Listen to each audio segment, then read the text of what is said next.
Says he wants to put aside extra money for busing in rural school districts in the next budget, but the governor hasn't said what plans he has for general K-12 school funding.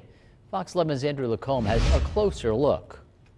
The Oconto Falls School District will spend nearly 5% of its budget this year to bus students around. 1,850 miles per day from here to New York City and back. To help districts like Oconto Falls, Governor Walker wants to add $5 million to the state's high-cost transportation program.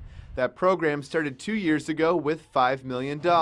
It supports districts with transportation costs much higher than the state average. The governor will also suggest raising the reimbursement rate for transporting students more than 12 miles from $275 to $300 a student. Because anyone who lives in or near around a rural district knows that there are exceptional costs, all more often tied into the density or the lack of density of population. The governor's recommendations come after state lawmakers studied the issues specifically impacting rural schools. I'm in high hopes that as this makes it through the budget process and the joint finance process, that this all remains intact. What would an increase in funding mean for parents and students in rural districts like yours? Well, the thing is that we have a much bigger percentage of our district budget goes into transportation than is the case in some other places.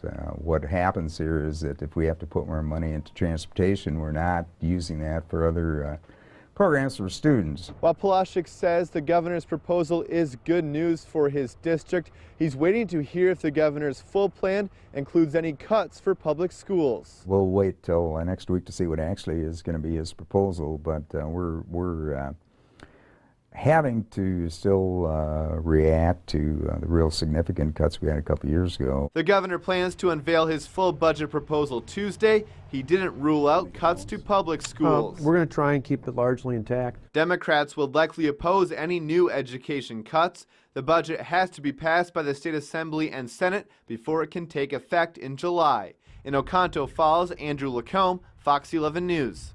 The governor's announcement about rural schools comes one day after he proposed a $300 million funding cut for the state's university system.